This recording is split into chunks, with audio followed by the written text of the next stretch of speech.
m'appelle le docteur Jeremy Theo. C'est un grand plaisir pour moi que d'être ici et je veux remercier InfoRoute Santé Canada et le comité d'organisation de m'avoir invité à parler de ce qui se passe à North York General. C'est intéressant d'entendre ce qu'on a dit lors du dernier groupe d'experts et toute la conversation qui a eu lieu autour de l'importance d'appliquer les patients comme partenaires et comment la cybersanté peut être une partie de cela. Cela est très important dans le casse-tête.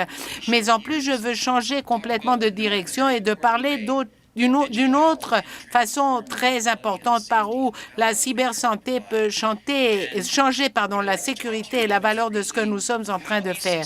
Et je veux vous parler de comment ces systèmes, quand ils arrivent à un niveau plus élevé, arrivent à aider à prendre des décisions chez les cliniciens. Parce que si on parle d'un monde où on a déjà une population de patients impliqués de façon parfaite avec les fournisseurs de soins, l'autre côté, c'est que ces patients viennent nous voir parce qu'ils nous reconnaissent comme experts, que nous allons leur donner une décision individualisée qui va être beaucoup meilleure que s'ils en sortent une de Google ou d'un site web de consultation.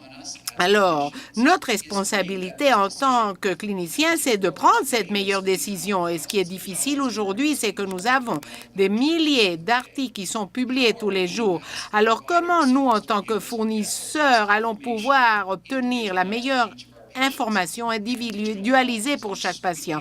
Et la cybersanté est extrêmement importante comme outil pour nous aider à prendre ces décisions meilleures.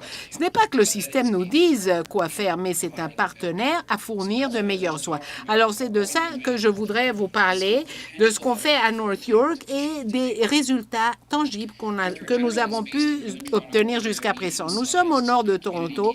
Nous sommes un hôpital d'enseignement communautaire avec un peu plus de 400 lits. Je vous montre cette photo parce que c'est la seule qui est très belle.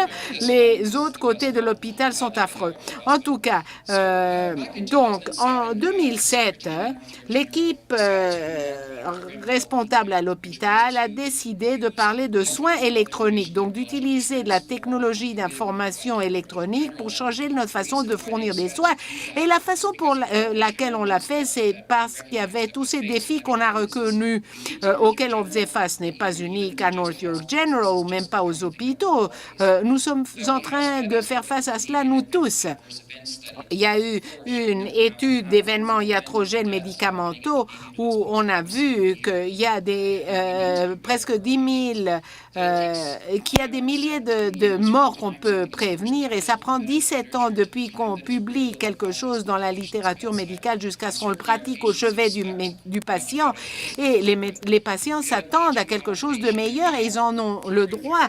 On a une population qui devient plus âgée, on a moins de personnel à prendre soin de ces patients et on a beaucoup de complications que l'on peut éviter. C'est difficile, la thromboembolie veineuse, la sepsie, on peut les prévenir. Donc, on a développé ce projet de soins électroniques dont les objectifs étaient tout d'abord d'utiliser la technologie pour améliorer la qualité des soins du patient, non seulement pour rendre les données disponibles comme les résultats des labos ou les résultats de l'imagerie l'imagerie diagnostique. On voulait améliorer les soins basés sur l'épreuve. Alors, les médecins, par exemple, étaient individualistes dans leur façon de pratiquer. Ils écrivaient leurs propres ordonnances pour les patients. Et ils n'avaient pas forcément un dialogue ouvert du point de vue de comment mieux traiter les patients. Et on voulait changer cette culture. Et on voulait que ce système soit un système développé par des cliniciens pour les cliniciens, pas quelque chose qu'on ait acheté d'une étagère et qui soit imposé sur l'hôpital, mais plutôt quelque chose qu'on ait conçu ensemble et avec une vision conjointe. Alors, les composants du projet incluaient un système informatisé d'entrée d'ordonnance, y compris des groupes de données, d'ordonnances, l'administration de médicaments en boucle fermée Et puis, le registre électronique d'administration de médicaments, la réconciliation des médicaments, le processus de départ et aussi le soutien de décisions cliniques avancées. Donc, que le système devienne un partenaire pour prendre de meilleures décisions. Comme une partie du projet, nous savions qu'il nous fallait créer une bibliothèque de order set, des modèles d'ordonnance que l'on aurait lorsque le patient arrivait avec, disons, une pneumonie, une fracture de hanche, et on savait que si on normalisait des ensembles de modèles d'ordonnance, ça améliorait les choses. On avait beaucoup de choses à faire avec 300 modèles d'ordonnance et on a créé une petite équipe interprofessionnelle des médecins, des infirmières, des pharmaciens et des informaticiens cliniques qui allaient utiliser ces modèles et on s'est basé seulement sur des preuves. On avait beaucoup de volume de preuves, non seulement de partenaires de preuves, mais aussi des preuves qu'on avait de protocoles existants dans notre hôpital. Il était important non seulement de prendre cette information et de permettre aux gens de l'utiliser, mais il fallait que les gens soient impliqués et de prendre propriété de ce système. Et donc, nous sommes allés chez nos médecins de première ligne de front pour nous assurer que ça ait le contenu dont ils avaient besoin. C'était très important pour l'adoption. C'était très important aussi pour le SIEO qui, on sait, n'est pas bien adopté. On peut avoir échoué dans ces programmes. Là, vous avez un exemple de comment on a passé en revue ces modèles d'ordonnance de façon interprofessionnelle, parce qu'avec 300 d'entre eux, ça pourrait prendre 10 ans. Donc, on a eu un synchronicien électronique qui a mis ensemble les médecins, les infirmières, ils sont rentrés dans leur courriel, ils ouvraient leur modèle d'ordonnance. À la gauche, on voyait la rétroaction et à droite, il y avait le commentaire où tout le monde pouvait voir les commentaires des autres et de cette façon, on a pu passer en revue les modèles d'ordonnance et il y avait des domaines en particulier où il y avait peut-être une inquiétude, où on ne pouvait pas arriver à une décision. Alors là, on faisait une réunion pour ce genre de problème. Maintenant, les preuves sont présentées dans le contexte du flou de travail du fournisseur décisionnaire et cet écran vous montre comment les preuves sont en fait au point du soin. Quand le médecin ou l'autre personne qui donne une ordonnance pour le patient, la preuve est toute visible dans le modèle d'ordonnance. Et si on fait un clic supplémentaire, ça vous mène à un résumé des preuves. Et ce qui est cool sur ces preuves, c'est que c'est granulaire, c'est spécifique à la décision qui est en train d'être prise en ce moment-là. Alors, au lieu d'avoir un patient avec la pneumonie et de vouloir savoir quel est l'antibiotique à utiliser lorsque on l'admet à l'hôpital, il ne faut pas que vous alliez aux symptômes de la pneumonie ou l'épidémiologie. Vous voulez les preuves sur quel antibiotique utiliser. Autrement, on ne va pas utiliser les preuves. Et c'est ce que cela fait. Ça prend ce qui est pertinent à cette ordonnance et ça vous montre ces preuves. Et en fait, si vous cliquez sur le lien bleu, ça vous mène à la littérature primaire. Donc, de 2 à 3 clics, vous êtes là. Vous êtes parti de la décision à prendre jusqu'à l'article sur lequel se base cette décision. Maintenant, avant d'arriver à nos objectifs, nous voulions vraiment impliquer les cliniciens et nous assurer d'avoir un 100% d'adoption pour ce système. Et donc, nous avons créé une campagne de marketing où on a reconnu que les médecins allaient devoir être des super-héros pour faire ce changement dans la façon de pratiquer. Ces deux gens sont des gens de notre hôpital. On a pris des photos. Il y avait des infirmières, des travailleurs sociaux, des médicaux qui étaient en train de faire des poses de super-héros. Et en fait, à droite, vous avez le médecin en chef et ceci a envoyé un médecin clinicien. Si le médecin en chef veut bien être en caleçon en face de nous, alors il n'y a pas de problème. C'est quelque chose de quoi il faut être fier.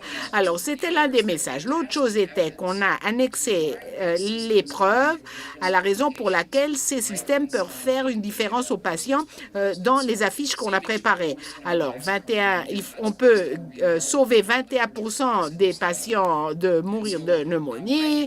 Ça vient des études et on a souligné comme ça les choses pour les cliniciens du point de vue de leur motivation. C'est pour ça qu'ils sont dans les soins de santé, pour aider les patients quand même. Et ça les éloigne de dire « Oh, je ne peux pas trouver un ordinateur pour trouver le système ». Ça les ramène à l'enjeu réel. Comment mieux faire les choses pour nos patients? Alors, allons vers l'avant. Quelques années se sont passées. Je vais vous parler de quelques-uns des résultats. On a commencé en 2010. On étend les choses dès lors. Alors, un an après Go Live, on a obtenu un 100% de l'adoption de la part de nos cliniciens. Ce système n'était pas obligatoire. Les médecins pouvaient s'en retirer s'ils trouvaient que c'était obligatoire et que ça ne les aidait pas à prendre soin de leurs patients de façon efficace. Mais en fait, ils ont beaucoup aimé le système. 92% des ordonnances qui sont entrées dans le système étaient entrées par les médecins, c'est-à-dire les médecins étaient en train d'utiliser le système, et l'autre 8%, c'était des ordonnances verbales ou par téléphone. Il y aurait toujours une petite proportion comme ça, mais les médecins ne couraient pas à l'unité des infirmières pour leur demander d'entrer les ordonnances. On a eu 1,7 million d'ordonnances la première année. C'est un chiffre impressionnant, mais ce qui est intéressant, c'est la quantité d'ordonnances qui venaient de modèles d'ordonnances basés sur l'épreuve. 42 000 ont été activés la première année, ce qui veut dire qu'en moyenne, de 2 et 3 modèles d'ordonnances venaient de chaque patient, et 830 000 de ces ordonnances venaient de ces modèles d'ordonnances. Donc, la moitié presque de ces ordonnances venaient de ces modèles d'ordonnances, c'est-à-dire qu'ils étaient en train d'adopter le concept de soins normalisés. Une des choses importantes dans la littérature du point de vue de prendre soin des patients avec sepsis, c'est quand ils obtiennent la première dose d'antibiotiques, parce que le plus vite ça se passe, le mieux ils réagissent. Et je peux vous dire qu'avec honte, avant notre système, ça prenait 291 minutes pour que les patients obtiennent les antibiotiques du moment où le médecin écrivait l'ordonnance jusqu'à ce qu'on leur donnait le médicament. Mais je suis content de pouvoir vous dire qu'après avoir mis en œuvre le système, on a pu descendre ça à moins d'une heure, 50 minutes. C'est ce qui est une amélioration énorme. Une autre chose très importante de cette chose, c'est que l'infirmière utilise